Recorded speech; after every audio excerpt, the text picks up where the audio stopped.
विद्यार्थियों, भूगोल के प्रथम वर्ष में आज हम वायु के कार्य और उनसे कौन कौन सी स्थलाकृतियाँ बनती हैं और वायु कैसे कार्य करती है, इसकी पढ़ाई आज करेंगे, इसका अध्ययन हम करेंगे। तो विद्यार्थियों, गतिशील वायु को पवन कहते हैं। इसकी अपर्दन, परिवहन और निक्षेपण की क्षमता वैसी ही है जैसी प्रवाही जल की होती है, क्योंकि जो वायु है वो भी जल की तरह ही है। वो सामान्य द्रवगतीय नियमों द्वारा ही बहती है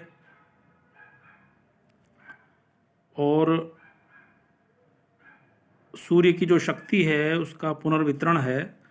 उसका परिणाम है कि जो क्षेत्र ताप को ग्रहण करते हैं वहाँ से ताप का ह्रास, जहाँ उसका हानि होती है, उस दिशा की ओर ये चलती है।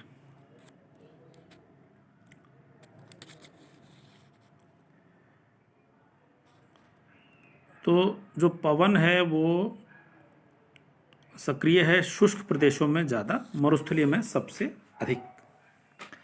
और वास्तव में देखें तो शुष्क पवन ही अपर्दन और परिवहन कार्य में सक्षम भी है। इसलिए जो वायु से जो स्थलाकृतियाँ बनती हैं वे गर्म मरुस्थलों में थार, सहारा और ऑस्ट्रेलिया में मिलती हैं। मरुस्थल 5 प्रदेशों में माना जाता है कि पाए जाते हैं। पहला है सहारा, ये मध्य एशिया का क्षेत्र। इसमें सहारा का रेगिस्तान, मेरुवियन, थार, काराक्रम, किजिलक्रम, तकलामकान और गोबी। दक्षिणी अफ्रीका के प्रदेश में कालाहारी, नामिब और कारु। तीसरे नंबर पर है दक्षिण अमेरिका के प्रदेश में अटाकामा, चिली और पेरू तट पर पेटागोनिया। चौथे नंबर पर है उत्तरी अमेरिकी प्रदेश में कैलिफोर्निया और अरिजोना का मोजाव और मेक्सिको का सोमोरो। और 5वें नंबर पर है ऑस्ट्रेलिया का मरुस्थल प्रदेश। मरुस्थलीय जो स्थलाकृतियाँ हैं वो दुनिया के 30% भाग पर फैली हुई हैं। मरुस्थलों की जो सबसे बड़ी विशेषता है वो है उनका शुष्क होना।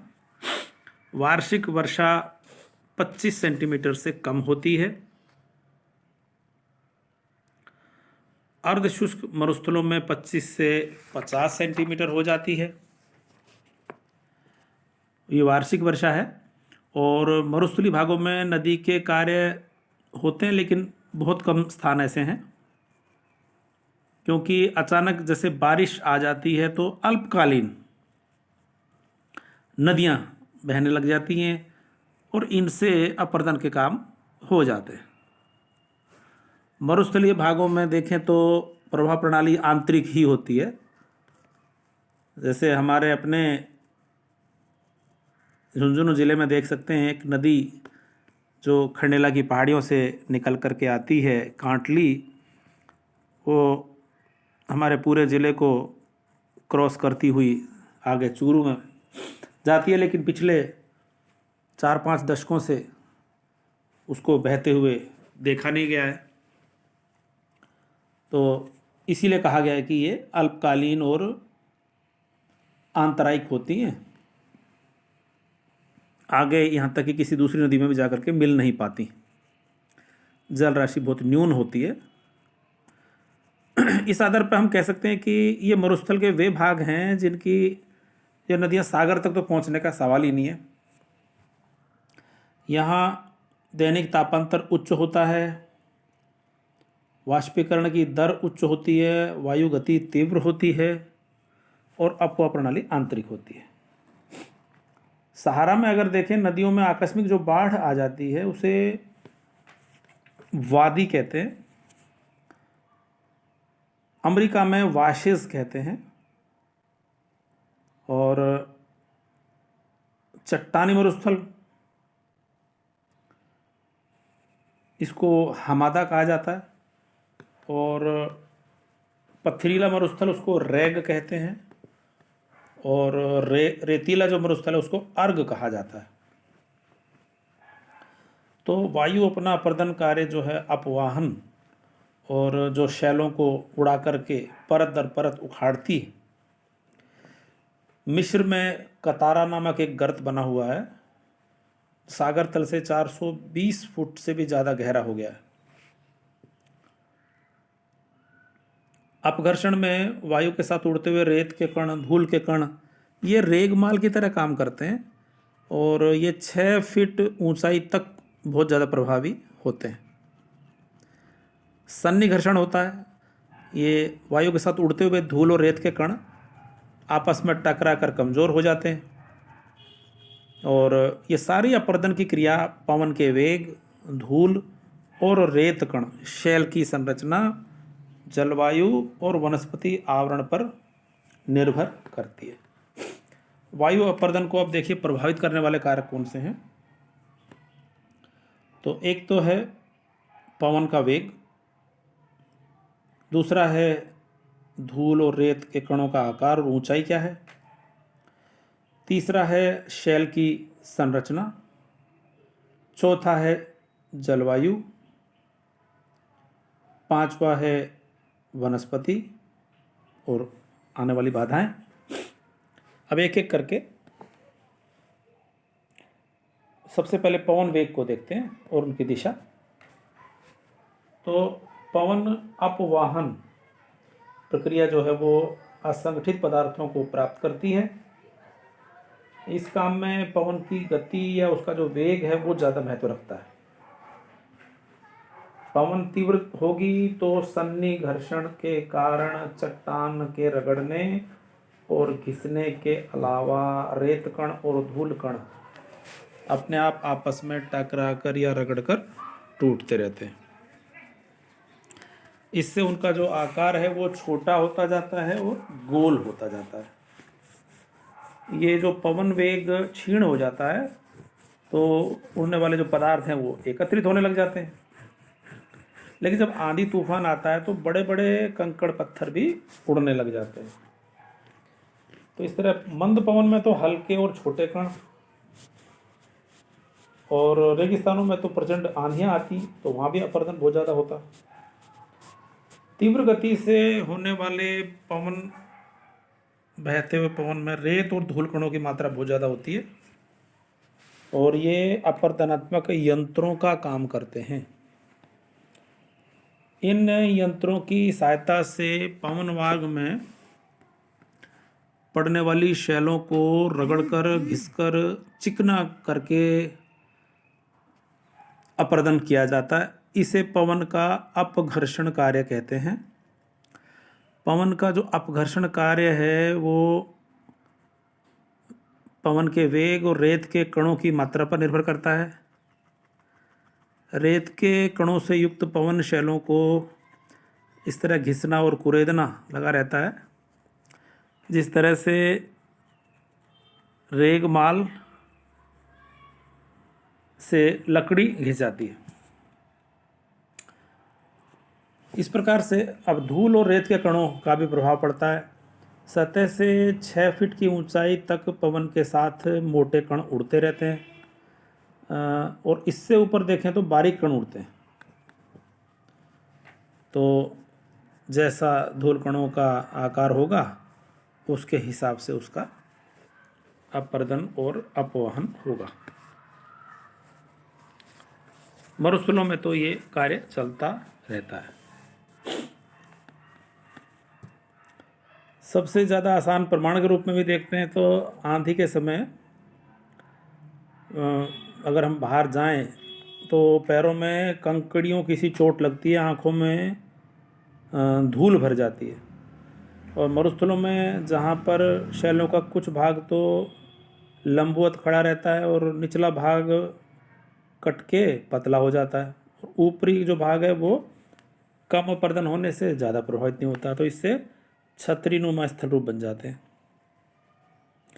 तीसरा है शैल की संरचना। तो पवन के साथ उड़कर चलने वाले धूल के कण और रेत के कण जिन भी चट्टानों से मिलते हैं उससे भी प्रभाव पड़ता है।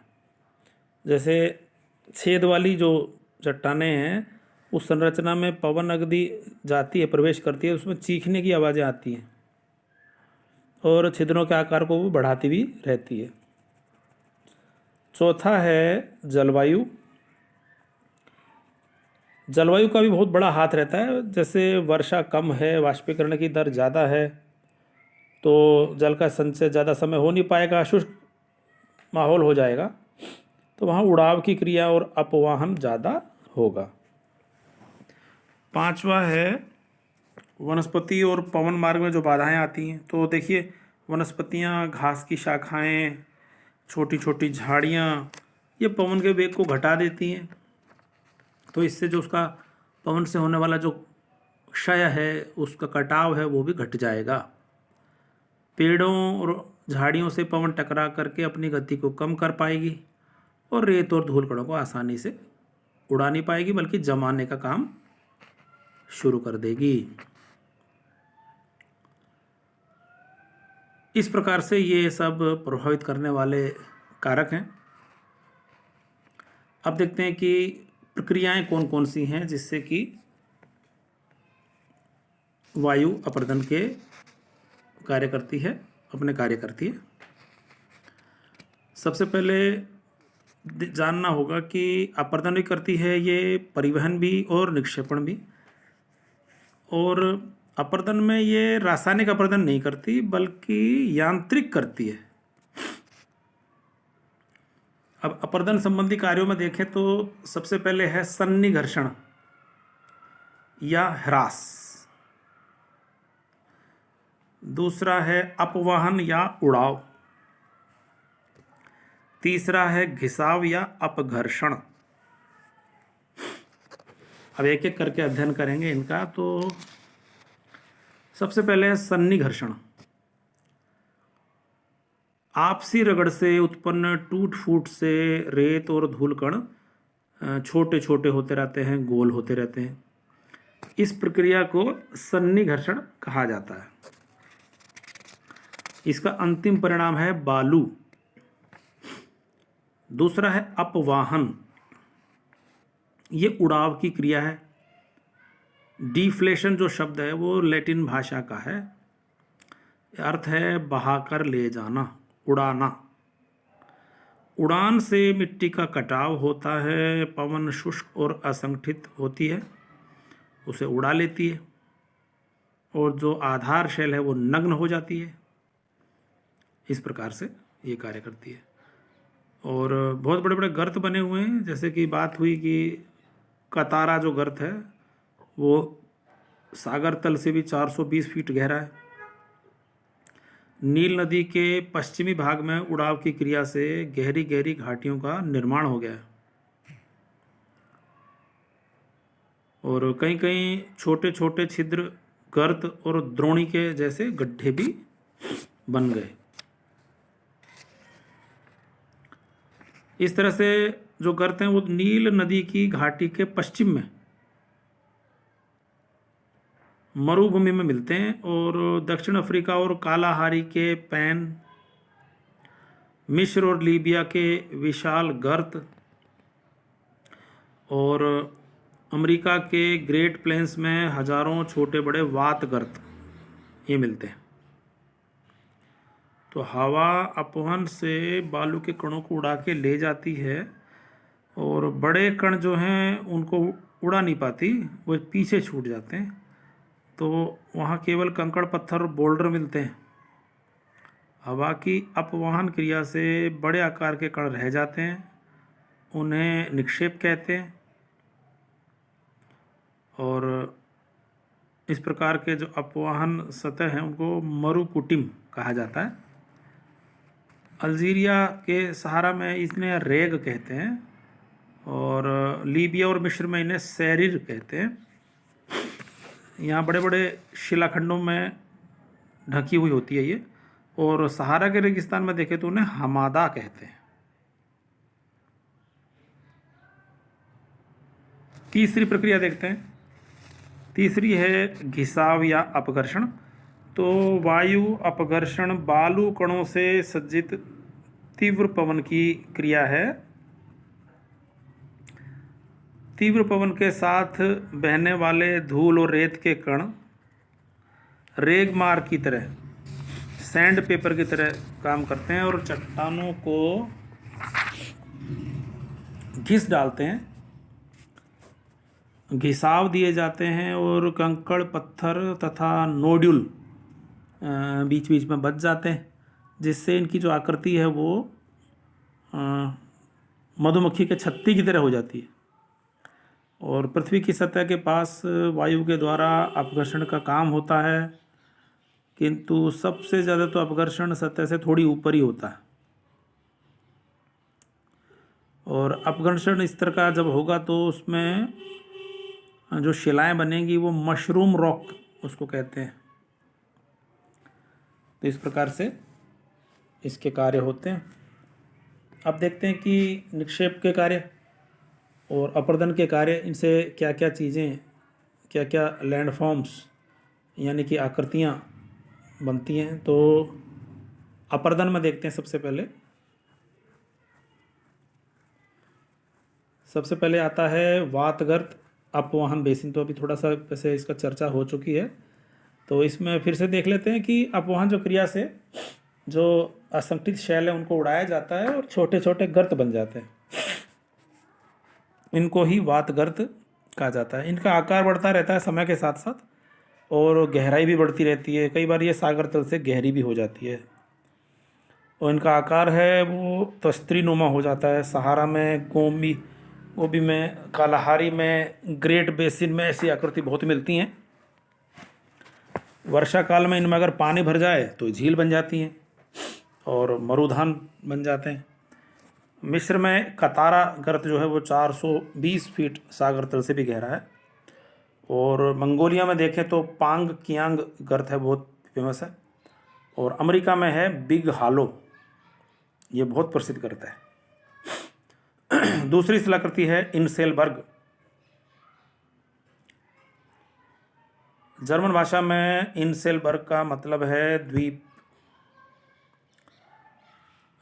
सबसे पहले जर्मन विद्वान थे पासार्ज, उन्होंने इसका नाम रखा था। और मरुस्थल के विशाल रेत के मैदान में कठोर उभरे हुए जो टीले हैं वे द्वीप जैसे दिखते हैं, इसलिए इनसेलबर्ग उनको नाम दिया गया। जहाँ कठोर और कोमल चट्टानों के क्रमशः लंबवत वितरण होते हैं, तो वायु के अपघर्षण और अपवाहन से कोमल शैल का तो अपर्दन हो जाता है और बीच में वो गुंबदाकार और पिरामिड आकार का निर्माण ही रह जाता है। ये अक्सर ग्रेनाइट या नीस कठोर चट्टानों के होते हैं। तो कई विद्वान इनको मोनाडनोक भी कहते हैं। हमारे देश में देखें तो थार का मरुस्थल या रामचूर मध्य प्रदेश में है, ऐसी आकृतियाँ मिल जाती हैं। तीसरा है छत्रक शिला या गारा। आकृति इनकी छत्रक यानी छतरी जैसी होती है। निचला सिरा गर्दन जैसा संकरा होता है। अफ्रीका में इनको कहते हैं गारा। निर्माण इनका कठोर शैलों से होता है। नीचे की चट्टानें कोमल और लंबवत होती हैं। अपघर्षण की क्रिया से इस प्रकार का कटाव होता है और ये छतरी जैसे बन जाते हैं। जर्मनी में इन्हें पिटाज फेल्शन और सहारा में इनको गारा कहते हैं। जोधपुर में ग्रेनाइट से बने हुए बहुत सारी छत्रक शिलाएं मिलती हैं। चौथा है भूस्तंभ या डिमोइजल। फ्रांसीसी भाषा में डिमोइजल का मतलब है पृथ्वी का स्तंभ या ढेर। कमज़ोर तथा ढीली शैलों के ऊपर कठोर और प्रतिरोधी शैल होती हैं। कमज़ोर शैल को बचाव होता है इससे। अब नीचे की ओर कमज़ोर शैलें अपर्दित भी होती रहती हैं और भू स्तर पर कठोर जो जो टोपी के रूप में ये मूल स्तंभ भू स्तंभ बन जाता है।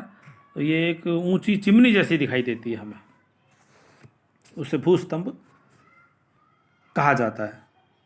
इस प्रकार से जो अगली है आकृति वो है त्रिकोटिका या ड्राइकांटर। जर्मन भाषा में ड्राइकांटर ये अपर्दन की ही एक स्थलाकृति है। इन स्थलाकृतियों को विस्तार से हम जानेंगे अगले कालांश में। इसके अपवहन के और निक्षेप से संबंधित जो स्थलाकृतियाँ हैं उनका भी अध्ययन करेंगे अगली कक्षा में।